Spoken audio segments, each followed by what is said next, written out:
I want to start with a disclaimer. I think we have no justification for thinking that we, our egos, are responsible for having the cancer or getting rid of the cancer. If you have cancer, you're not going to look in the mirror and say, oh, it's your fault because you were such a jerk against yourself, or you did this or that, or you didn't do this or that. I don't think there is any justification for this. I also don't think there is any justification for people who think that out of their egoic power of will, they can get rid of cancer. There are a great many things in nature, and we are part of it, part of nature, that is just not under our control. And although it's extremely difficult to find peace with it, for me, it still is extremely difficult, even though it's better now than 10 years ago. But I think the path to go is to make peace with the reality that our egos are just not in control, as opposed to trying to find ways to give the ego a sense of control. Because if you believe that you can control your cancer by not having it or by getting rid of it, or because you think you are responsible, your ego is responsible for your cancer, that's the way to create a situation in which a life will crush you. You are taking on a responsibility that not even Atlas himself, with the weight of the world on his shoulders, can take. You cannot take responsibility for the dynamics of nature. It is preposterous to think that you can. And I would even invite you to think that it is the most supreme expression of arrogance to think that your cancer is your fault or that getting rid of it is your responsibility. Who the hell do you think you are? Let's put it that way. Who the hell does this narrative, egoic narrative in your head, in your mind, think it is to think that it has domain and control over the entire dynamics of the mental process that appears to you as your body? It's preposterous. It's like an ant coming to you and saying, I rule the world. You would just laugh of it. Maybe not even laugh. It's so pathetic. It's beyond fun. So regardless of what I'm about to say, I think you should keep this in mind, that it is supremely arrogant and supremely naive to think that you are in control either way. Things happen to the ego. That's how nature works. Now, with all this said, there is this phenomenon we call cancer that I have been personally obsessed with for many years in the wrong way, in an anxious way. Less now than before, but it's still there. And it needs an account, right? What is it? What are we dealing with? Now, can we know for sure? I don't think we can, but we can at least think about it in an educated way because we react to it in unhelpful ways, in my mind. For instance, we react to cancer as an external enemy that we need to wage a war against. Now, when people die, when they write an obituary, people say, well, after a long battle against cancer. Battle? Is this the right analogy? Is this the right metaphor? That you wage battle against that something that was you, used to be you. It is the metaphor of battles and wars and struggles. Is this the right metaphor? Well, it is or isn't, depending on our tentative account of what cancer is. So let's take a few steps back and contemplate the situation from first principles. All cells in your body operate, at least until a certain point in your life, in harmony. They know their role, they know how far they have to go. I mean, they are not things, right? There are no cells as bricks. That's a mistaken construct. There is only the whole. But segments of this whole that we call cells are just that, segments of the whole. They don't have their own minds and their own agendas. You know, they don't go down their own path.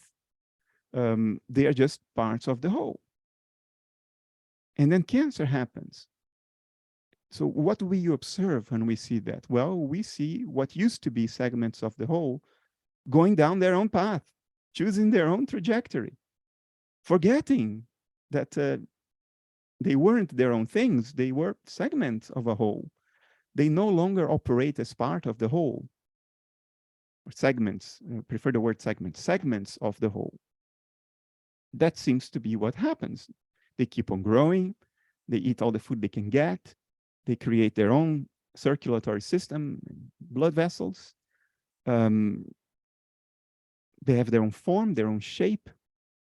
They behave like life. They try to colonize every niche of their environment. We call it metastasis. They behave like dissociated life. That's what life does. It grows, it eats all it can, it creates its own infrastructure, and it tries to colonize every niche it can. It's exactly the same thing. So what happened? Well, the account of it is built almost in the words of the description. A dissociation happened. Something that wasn't dissociated now has become dissociated, just like the rest of life. It seems to be so self-evident that this is what happened. There was only one whole, an internal dissociation happened, and now there are two. One of them is smaller and is colonizing the other. But it's not metacognitive. It doesn't know that it will end up killing itself the moment it kills its environment. We are doing exactly the same thing with the Earth right now. Even though we are metacognitive, we ignore the fact that we are about to kill ourselves because we are killing the environment we inhabit. It's all known stuff. It's all, I mean, it's screaming to us what it is. Better than what it's doing, it has to write in words and put a placard in front of our faces. And it doesn't get more obvious than that. But what do we do to cure cancer? We wage war against it. In other words, we bloody reinforce the dissociation. We go down, the whole narrative of the dissociation. You are not me, you are my enemy, and I'm going to poison you, I'm going to extirpate you, I'm going to do everything I can to kill you. Now, I'm not saying this to advise anyone against chemotherapy and surgery or radiotherapy. If one day I have cancer, I will follow treatment protocols. I live in a country in which I trust treatment protocols. If I were in the US, I may have second doubt. But in the Netherlands, I trust the medical profession in the Netherlands. They are reasonable enough people, not driven by money, which makes all the difference. So I would follow treatment protocols, because the fact of the matter is that if you don't contain it, it will kill the both of you. But I will never adopt the inner narrative in my own mind that I'm waging war against it. I like to think that I would regard it with compassion. Like a prodigal son that lost its way from me, perhaps because of my own fault. And I would try to look upon it with compassion while undergoing treatments that are trying to contain it. Because, if it's either one of us who dies or the both of us. So I rather one of us, right? It's a simple calculation, and there is no bad ethics involved in the simple calculation. But in the process of doing it, I would try to regard it with compassion. I'll try to regard that as an attempt to bring back the prodigal son and reintegrate it in the whole, and heal this schism that underlies the dissociation. Because that's what the evidence is showing me is the opposite of the process that has led to it in the first place. But if there was a schism that led to dissociation, and then I pile on it under the model of a war, a struggle, then I'm just bloody reinforcing the schism. I'm reinforcing the dissociation. And it may even work because, wars don't help, but chances are one of the parties wins the war. Now, it would have been much better if the parties had talked about it and shook hands. There would be less loss. If you can't find peace, then you go to war and you try to win. So I would do that. But all along the way, I will use diplomacy in my own internal attitude. That's how I would go about it. So yeah, that's my invitation to you. And now I can speculate a little further, but it's a dangerous territory. I can speculate about.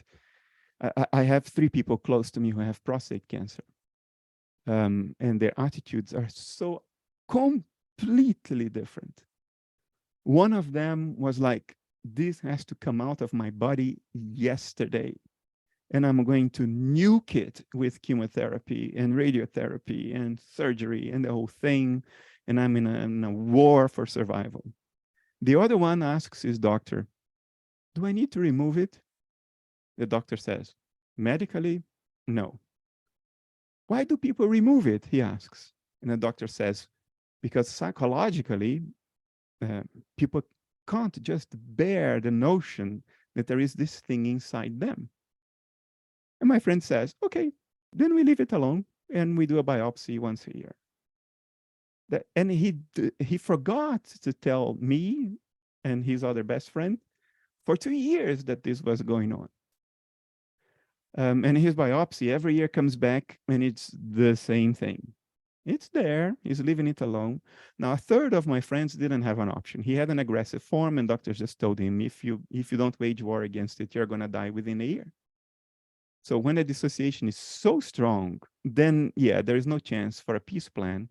And yeah, you try to survive by winning the war, because it's either one or both. It's either you who survives or both die. So take your pick, and you wage that war with compassion. The compassion of regarding the situation as a great pity, a great tragedy that that you're having to wage war against your family. Like in the Indian scriptures, there is a whole narrative about it, that Krishna tells Arjuna, it's part of life. You got to go wage war against your family. So yeah, sometimes that's what has to happen. But you wage that war with compassion. You wage it because you know that there is no alternative. It doesn't mean that you have to buy into the narrative of the war. You kill your enemy with the compassion of someone who finds it a great tragedy that you have to find yourself in that situation. To comment a little, speculate a little bit more, prostate cancer is fed by testosterone, which is a sex hormone. Prostate cancer affects older aged men that are, on average, statistically, older than the age in which men stop having sex. Breast cancer is fed by the human, by the female hormone. Statistically, breast cancer affects more women who didn't have kids or had few kids or had kids late. And think about it from a psychological perspective. Why does the prostate dissociate? What is the impetus? What is it dissatisfied about the whole that sets it off on its own tangent? And this is a high risk speculation because it's not based by the latest medical science, and the suggestions I'm making here may be just crap, maybe nonsense. But in this forum here, I feel comfortable enough to share some half-baked, pure speculations with you. We dissociate ourselves from our own drives through a psychological process called sublimation. There are 2 psychologists, at least in this audience, that I know. There may be others. And sublimation is a attempt to dissociate oneself from one's own natural drives. What can it lead to? You know, I don't know. But I've been trying in my own life to make it a practice to not sublimate anything, especially what I most hate about me. Yeah, I'll leave it at this. Leila, does your question still feel relevant? If so, you can unmute now. Hi, and thank you, Bernardo and Amir, for everything you're doing and how you're helping us. I guess I come from a more metaphysical or spiritual aspect. You have changed or taught me a lot, so I'm really grateful. A friend bought Decoding Jung for me because he knew that I really connect to Jung. So I connected initially through that book with you, and I've, been kind of obsessed a little bit. So the only thing I'm kind of confused about is, I know you say you're not spiritual, but I feel like you are, and I understand that you're coming from a scientific approach, and I appreciate that, and we need it. But I feel like some of that kind of voodoo type stuff can still be connected to what you're saying. And as far as the healing process goes, we're participatory within this kind of mind cognition that we're talking about as well. So I believe in that healing. In fact, my husband healed himself. He's not into all of this. Like, he's watched a couple. He's like, "Are you watching Bernardo again?" It's a big joke at my house. But he had a hole in his colon, and he's like OCD clean, just a clean freak. And he was going in he was going to have surgery. He almost died. And he just kept saying, "I do not have a hole in my colon. I do not have," like, he just kept saying it over and over again for months. We went in to go do the surgery, and it was gone. Like, there's no way this doesn't happen. So it wasn't, he did pray and things like that. I'm not saying that, but I was very concerned psychologically that he wasn't going to be able to handle it, that there's like, this is going to be a major issue. He healed it. And our the GI, the GI doctor is like, I've never seen this. Like, this is a miracle. This is an act from God. So I guess that's my question. I'm wondering why we're kind of not able to have that be true as well. I hope that makes. It does. Can I what clarify? I normally, in case it helps, this question came in at the start when you were saying, Bernardo, it's like the fact that the ego might think it could have something to do with healing. Or not. Yeah. That's when this question came in, but carry on. Yeah. Okay. I don't think the ego is justified in taking responsibility for the outcome in the sense of blaming itself if it fails, or reifying itself if it succeeds. But can the ego play a role in the causal dynamics that will ultimately lead to success or failure? Of course it can. That has been the basis of even Western medicine up until the late 18th century. All we had in Western medicine for real until the 19th century was the placebo effect. It was the effect that the presence, the authoritative, reassuring presence of the doctor by your bedside would have in your mind, and in turn, your mind in your body. And the placebo effect is a massive effect and a growing one. It's worrying everybody who wants to make money out of drugs, because to approve a drug, you have to prove that you're better than placebo, but placebo is getting better. So it's getting more and more and more difficult to get drugs approved. So your own mental attitude definitely plays a role in your health. Because what is your physical health? Your physical health is the external appearance of your mind. It's just that your mind is more than your ego, is more than that metacognitive segment of awareness that you identify with and that you have a narrative of origins about. Now, it was the person born on that day, that place, married with this other person, doing that for a living, and so on and so forth. That is just a tiny segment of your mind, but it is a segment of your mind. And the health of your body is the health of your mind. So that tiny segment plays a role. It has a vote, and therefore can influence the outcome. What I think is preposterous is when that tiny segment of your mind takes full responsibility for the outcome. That I think is absolutely preposterous, and it will lead to unnecessary feelings of guilt among everybody who has a condition that they cannot self-cure. So I think it's an unjustified responsibility to place on the ego, the responsibility for your ultimate health or lack thereof. But the ego does have a vote, and the right mental attitude can lead to remarkable physical effects, and that's what we call the placebo effect. The placebo effect is not nothing. It's a real phenomenon that we don't understand, but we know it's there. It's beyond measurable. It's incredible. The placebo effect can cure knee pain if you get fake knee surgery, which one would think, oh, that's a very physical, hardcore, concrete thing. No, the wearing off of your knee joint. Guess what? The placebo effect deals even with that. No, in a study years ago that was questionable in terms of its ethics, but I'm glad that they did it anyway, was the people with chronic knee pain for years, desperate, saying that they lost function, they cannot walk anymore, even inside their homes, because of so much pain.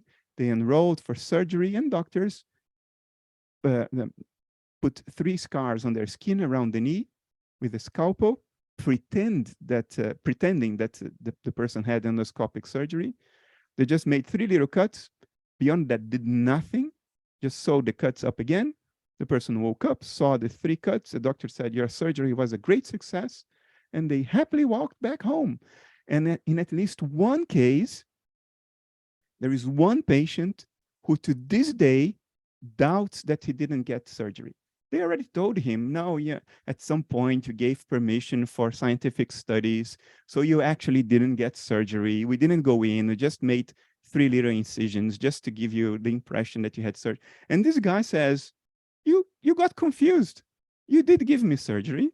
You know, your files got mixed up. The guy just doesn't believe because he has full knee function. So your attitude matters a whole lot.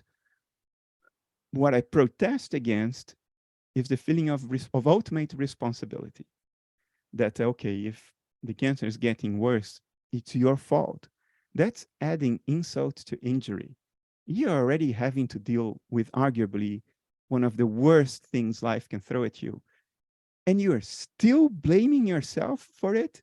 Whoever put that idea in your mind should go to jail, because it's a crime. It's torture. So I'm violently against any suggestion that your ego is in full control and therefore carries responsibility for whatever happens to you.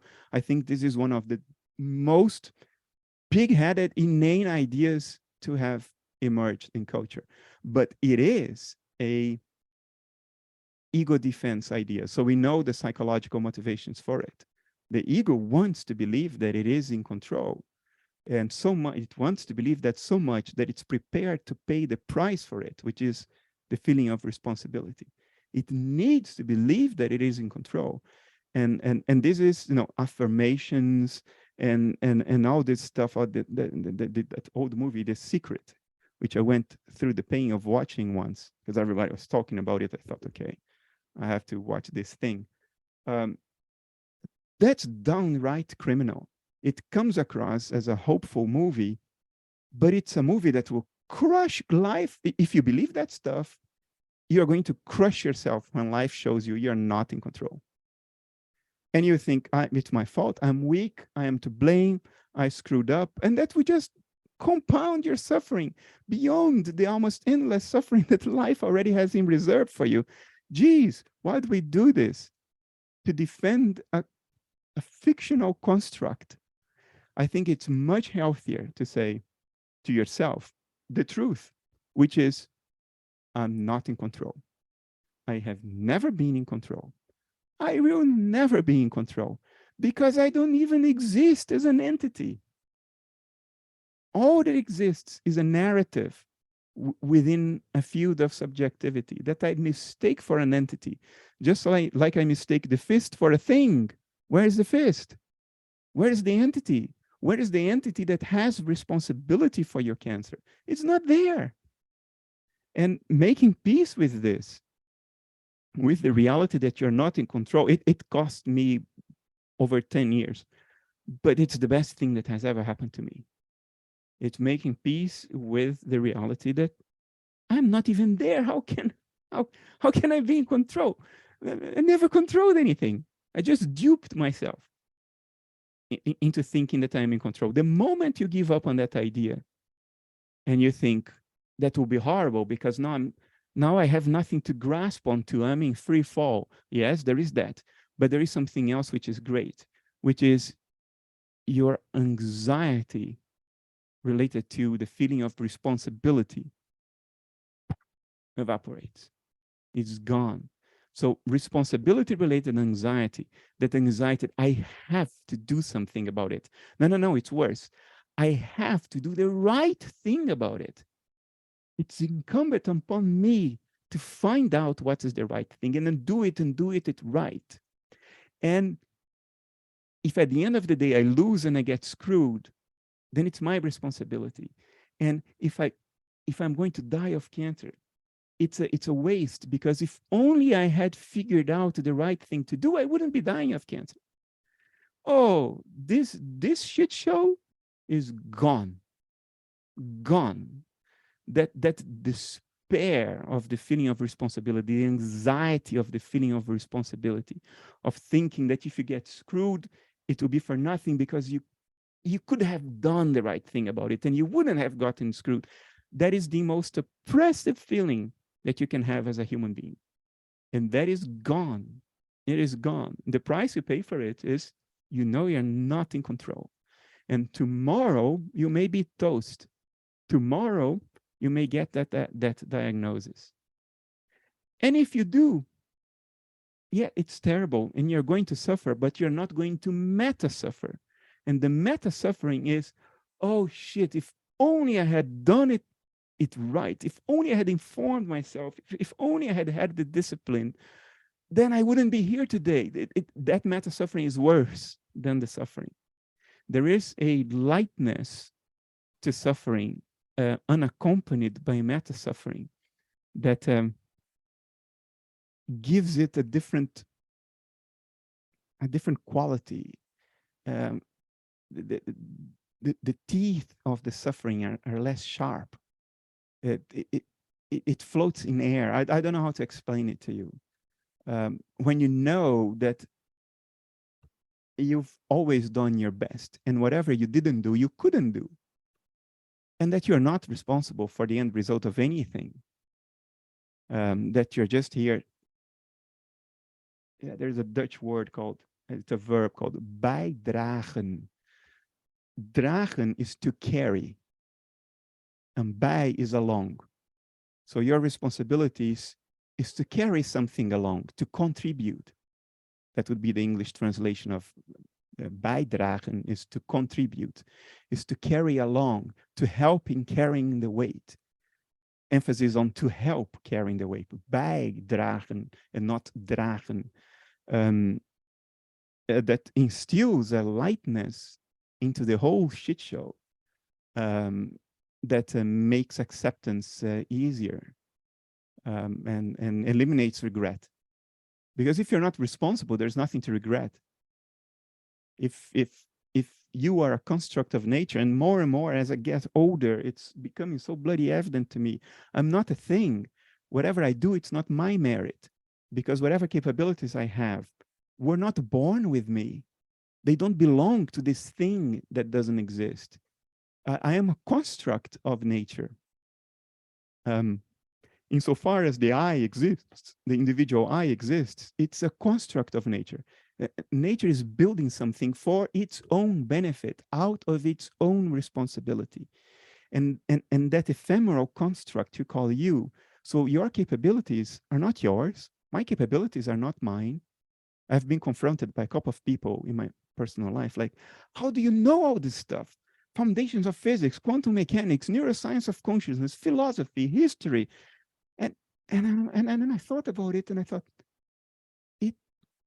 if you put it like that, it sounds really amazing, but I couldn't help not being amazed at all, because there is this sense, and even having this sense is not my achievement. There is this sense I cannot help having, that these are all constructs. These capabilities don't belong to me. They don't come out of me. Something else is constructing them. And I just have a privileged perspective of experiencing them from a first-person point of view. And that's the sum total of me in this whole game, if you know what I mean. I get to observe it from the inside, but none of it is mine. And oh, the lightness that comes with it. So what I'm trying to convince you of is that abandoning the fiction of control is not only, it doesn't, it's not pure suffering that comes with it. Yes, there is suffering that comes when you realize you have never been in control and you will never be. It's a kind of free fall, and it's disconcerting, very difficult to fall asleep with the present awareness of this fact. But along with it comes a certain lightness that I'm completely failing to describe, in which regret becomes purely abstract, a kind of nonsensical, invented abstraction that has no tangible reality. Regret disappears because the sense of responsibility disappears. And I'm slowly building myself a nest in that lightness, a kind of flying nest. And I'm enjoying it.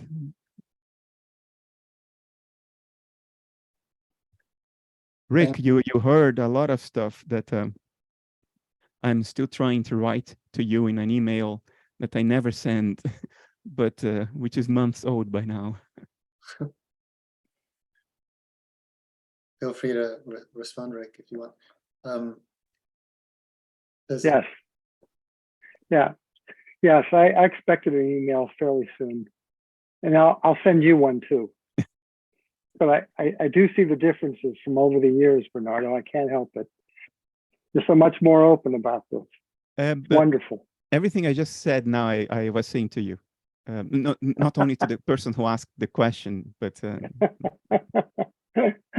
Thank you. I hear you.